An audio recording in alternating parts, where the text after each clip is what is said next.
Hello students, welcome to teachers diary. तो जैसा कि आपको पता है कि हमारा हाल ही में नीट का एग्ज़ाम हुआ था 5 मई को, तो उसके रिगार्डिंग आज हम बात करेंगे।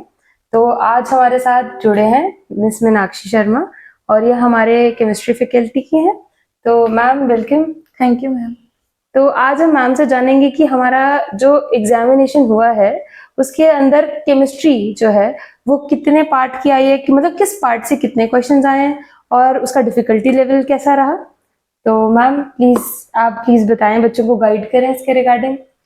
मैम देखिए, जो केमिस्ट्री इस बार आई है वो बहुत ही ज़्यादा डिफ़िकल्ट तो मैं नहीं कहूँगी, ईज़ी टू मॉडरेट थी। कुछ क्वेश्चन बहुत ही ज़्यादा ईज़ी थे, कुछ क्वेश्चन मॉडरेट थे और बहुत ही कम क्वेश्चन थे जो डिफ़िकल्ट थे। तो 20 to 25 क्वेश्चंस वर ईज़ी और 5 to 10 questions were difficult and remaining questions were moderate. बचे हुए क्वेश्चन सब मॉडरेट थे। तो अब अगर आपका बच्चा 35 to 37 क्वेश्चंस अटैम्प्ट करता है तो ये एक बात कंफर्म हो जाती है कि वो अपने आप को एक सेफ लेवल पे लेके चल रहा है, उसका सिलेक्शन फिक्स ही हो जाता है। तो आपको 35 to 37 क्वेश्चंस मिनिमम अटैम्प्ट करने बहुत ज़रूरी हैं अगर आप चाहते हैं कि आप एक सेफ लेवल पे रहें। ठीक है, तो मैम आपके हिसाब से कि सबसे इजीएस्ट क्वेश्चन जो था केमिस्ट्री का वो कौन सा आया हुआ था, किसमें से इजीएस्ट पार्ट आया हुआ था? सबसे इजीएस्ट इनऑर्गेनिक थी, सीधा एनसीईआरटी बेस्ड थी। और इनऑर्गेनिक से हर चैप्टर से, जैसे कि मैं बात करूँ, पी ब्लॉक से 2 क्वेश्चंस थे, कोऑर्डिनेशन कंपाउंड से 2 क्वेश्चन थे और सीधा एनसीईआरटी बेस्ड क्वेश्चन थे। तो जिसने एनसीईआरटी रीडिंग की है अच्छे से, वो बच्चे ने उस क्वेश्चंस को इजीली अटेम्प्ट कर लिया होगा। तो यही है कि इनऑर्गेनिक सबसे ईजी थी। फिजिकल में न्यूमेरिकल्स थे, न्यूमेरिकल्स फॉर्मूला बेस्ड थे बट थोड़े से ट्रिकी थे। उन्होंने ऑप्शंस में बच्चों को थोड़ा सा कंफ्यूज करने की कोशिश की थी। जैसे कि एक क्वेश्चन था कि कितना कॉपर डिपॉजिट होगा, उसमें उन्होंने करंट दिया हुआ था, टाइम दिया हुआ था और अमाउंट ऑफ कॉपर पूछा था आपसे कितना कॉपर डिपॉजिट होगा। तो ऑप्शंस में उन्होंने क्या किया कि आंसर वो 0.315 ग्राम। तो उन्होंने ऑप्शंस में घुमाया हुआ था बच्चों को। ऑप्शंस उन्होंने दिए 31.5, 3.15, 0.315। तो बच्चा कहीं ना कहीं कैलकुलेटिव पार्ट में अगर मिस्टेक करेगा तो गलत हो जाएगा। इन द सिमिलर वे उन्होंने क्वेश्चन दिया था फिजिकल केमिस्ट्री में, जिसमें उन्होंने हेनरी कांस्टेंट देके सॉल्युबिलिटी का ऑर्डर पूछा था। तो उन्होंने वहां पे बच्चों को यूनिट में कंफ्यूज करने की कोशिश की थी और वो मोस्ट ऑफ द बच्चों का क्वेश्चन गलत अगर हुआ है तो वो उनके ढंग से क्वेश्चन को रीड ना करने की वजह से हुआ है। और मैं बच्चों की प्रॉब्लम समझती हूँ कि टाइम बहुत कम होता है, पेपर काफी लेंदी होता है। तो ये गलतियां अगर हम स्टार्टिंग में ही नोट करते हुए चले कि हमें कहीं पे कंफ्यूज नहीं होना है, वो हर जगह आपको कंफ्यूज करने की कोशिश करेंगे। इन द सेम वे उन्होंने इस बार भी किया। बट अगर आप अच्छे से रीड करके क्वेश्चन को करते हैं तो गलती के चांसेस कम हो जाते हैं। बिल्कुल मैम, बिल्कुल मैम। इसके अलावा एक ये चीज भी थी कि इस बार न्यू एडेड टॉपिक्स थे, तो उसके रिगार्डिंग आप क्या गाइड करना चाहेंगे बच्चों को? न्यू एडेड जो टॉपिक थे उनसे 1 से 2 क्वेश्चन आया है और क्वेश्चन बहुत ही इजी था। अगर आपने बिल्कुल स्टार्टिंग भी की है उस टॉपिक को पढ़ने की तो वहीं से डायरेक्टली क्वेश्चन पूछ लिया गया। प्रैक्टिकल बेस्ड केमिस्ट्री जैसा कि आप जानते हैं इस बार ऐड हुआ था, तो वहां से 2 क्वेश्चन आए थे। 2 क्वेश्चन में एक क्वेश्चन था बेसिक रेडिकल से रिलेटेड, आपको जिसमें सिंपली ग्रुप बताना था बेसिक रेडिकल का। तो जब हम स्टार्ट करते हैं बेसिक रेडिकल की स्टडी, तो सबसे पहले हम उनके ग्रुप्स ही पढ़ते हैं, फर्स्ट ग्रुप में कौन से रेडिकल आते हैं, सेकंड ग्रुप में कौन से आते हैं। तो सीधा सीधा क्वेश्चन था कि इन्हें ग्रुप के ऑर्डर में लगाओ। तो इतना इजी क्वेश्चन आए जो नए टॉपिक थे, तो ज्यादा डिफिकल्टी लेवल उनमें नहीं आया। ठीक है, तो मैम आप जैसा कि हमें पता है कि आप वहाँ पे सेंटर पे गए थे अपने बच्चों को चेयर करने, तो वहाँ पे आपको बच्चों का रिस्पांस कैसा लगा? जिन्होंने एग्जामिनेशन दिया है आपकी सेंटर के बच्चों ने, तो उनका रिस्पांस कैसा लगा एग्जामिनेशन को लेके? बच्चों का रिस्पांस काफी पॉजिटिव था। कुछ बच्चे तो बहुत अच्छा करके आए हैं, उन्होंने मतलब उन्हें देख के लग रहा था कि बहुत कॉन्फिडेंट है, बहुत अच्छा करके आए हैं। कुछ बच्चे थे जो कह रहे थे कि केमिस्ट्री थोड़ी डिफिकल्ट है, तो कहीं ना कहीं उनके गाइडेंस में ही कमी रही है, उन्होंने एनसीईआरटी को थोरो रीडिंग नहीं की है, इस वजह से ये प्रॉब्लम आई है। वरना मोस्ट ऑफ द बच्चों का रिव्यू अच्छा ही था केमिस्ट्री को लेकर। तो मैम जैसे कि आप ऑर्गेनिक के बारे में बता रहे थे, तो आप उसके बारे में लैबोरेटरी एक्सप्लेन कर सकते हैं बच्चों को कुछ?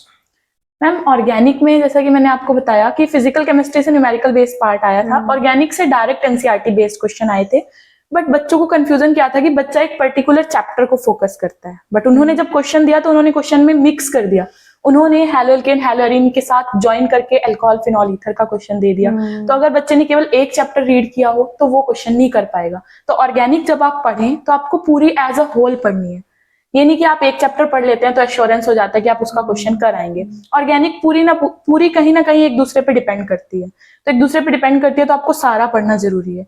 जनरल ऑर्गेनिक केमिस्ट्री का काफी वेटेज था इस बार, 3 से 4 क्वेश्चन जनरल ऑर्गेनिक केमिस्ट्री से आए, तो अगर बच्चा 11th की जो जनरल ऑर्गेनिक केमिस्ट्री उसे बहुत अच्छा करता है, तो एक तो उसकी 12th बहुत इंप्रूव हो जाएगी और दूसरा उसे काफी ज्यादा वेटेज भी मिल जाएगा पेपर के अंदर।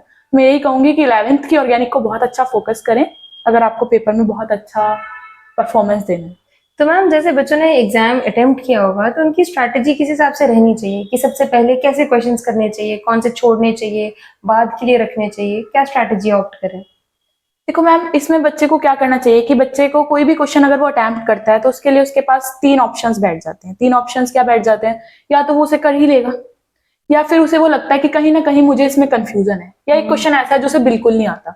तो सबसे पहले आप अपने सारे क्वेश्चंस रीड कीजिए और उन्हें 3 कैटेगरी में डिवाइड कर लीजिए कि ये क्वेश्चन मैं कर लूंगा, इस पर भी मुझे टाइम देने की जरूरत है तो तब हो जाएगा, और ये मुझसे नहीं होगा। जब आप ये डिवाइड कर लेंगे तो सबसे पहले आप वो क्वेश्चन कीजिए जो आपको लगता है मैं कर लूंगा। उसके बाद जिनमें आपको लगता है कि थोड़ा टाइम लगेगा उन्हें आप रिव्यू के लिए छोड़ दीजिए, और जो क्वेश्चन नहीं आते उन्हें तो आपको छूना ही नहीं है, उन पे टाइम वेस्ट बिल्कुल नहीं करना है। तो पेपर को अटेम्प्ट करने में आपको ये स्ट्रेटेजी यूज करनी चाहिए। ठीक है। तो मैम जिन बच्चों का एग्जाम बहुत अच्छा हुआ उनको हमारे तरफ से बहुत बहुत कंग्रेचुलेशंस, अच्छी बात है। तो मैम जिनकी तैयारी में कहीं कोई कमी रह गई होगी तो उनको किस हिसाब से अपनी तैयारी करनी चाहिए अगले एग्जाम के लिए, उसके लिए आप कोई टिप्स बता पाए? मैम जिन बच्चों का एग्जाम अच्छा हुआ है वो तो ऑब्वियस सी बात है, अब उनका MBBS में एडमिशन हो जाएगा, लेकिन जिनका अच्छा नहीं हुआ उन्हें डिसअपॉइंट नहीं होना है। सबसे पहली बात तो ये है, लाइफ आपको बहुत मौके देगी, केवल एक एग्जाम आपकी सक्सेस डिसाइड नहीं कर सकता। तो आपको भी जो गलतियां इस बार आपने की हैं आपको नेक्स्ट सेशन में वो रिपीट नहीं करनी है। जैसे कि आप NCERT रीडिंग पे ध्यान दीजिए, ज्यादा से ज्यादा प्रीवियस ईयर क्वेश्चन सॉल्व कीजिए, अपना डेली का एक टारगेट बनाइए कि इतने क्वेश्चन तो मुझे करने ही हैं, और किसी भी टॉपिक को पढ़ें तो उसे थोरोली रीडिंग करें। ये नहीं कि मैंने बस उसकी नॉलेज ले ली है और मुझे अब और कुछ नहीं करना है। तो जब भी कोई टॉपिक पढ़ें तो उससे रिलेटेड क्वेश्चन करें।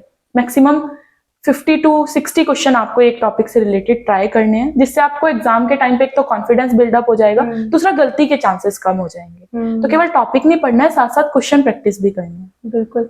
मैम ऐसे कौन से टॉपिक्स हैं जो बच्चे को प्रिपरेशन की बिल्कुल स्टार्टिंग से अच्छे से स्टार्ट करने चाहिए, और ऐसे कौन से टॉपिक्स हैं जो एग्जामिनेशन से बिल्कुल पहले बिल्कुल परफेक्ट होने चाहिए जिस बच्चे के?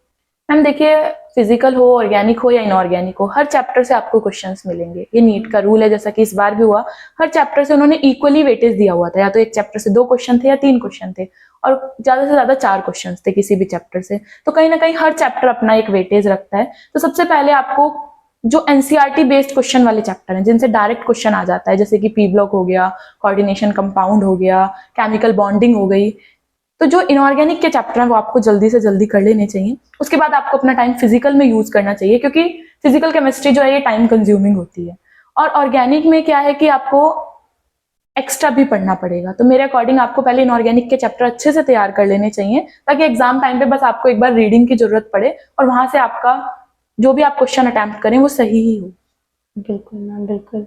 तो मैम आपका बहुत बहुत शुक्रिया कि आपने हमें ज्वाइन किया इस वीडियो में, जिसमें आपने बच्चों को इतना बढ़िया गाइड किया कि उनका एग्जाम जो है, बच्चों को बहुत मदद मिली होगी फॉर श्योर कि आपने कैसे वो अपना एग्जाम जो है उन्होंने अटेम्प्ट किया है वो जरूर अपना रीचेक करेंगे इस चीज से। और जिन बच्चों का एग्जाम आगे जो देना चाहते हैं, जो एस्पिरेंट्स हैं, उनको बहुत ज्यादा अच्छी गाइडेंस मिली होगी इस चीज से। Welcome ma'am. Thank you so much ma'am, thank you.